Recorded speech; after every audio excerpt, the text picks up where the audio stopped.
பிள்ளைகளே, நீங்கள் என் வாழ்க்கையின் பள்ளத்தாக்குகளிலும் மலைகளிலும் என்னுடன் நடந்து வந்தீர்கள். இப்போது கதை இங்கே முடிவடையவில்லை.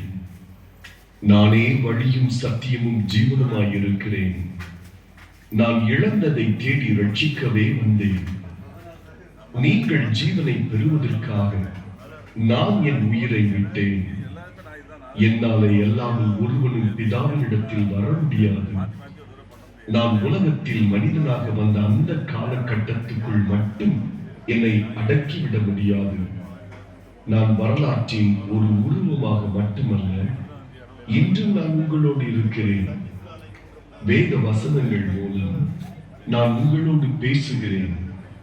நேற்றும் இன்றும் என்றென்றும் மாறாத ஜீவனுள்ள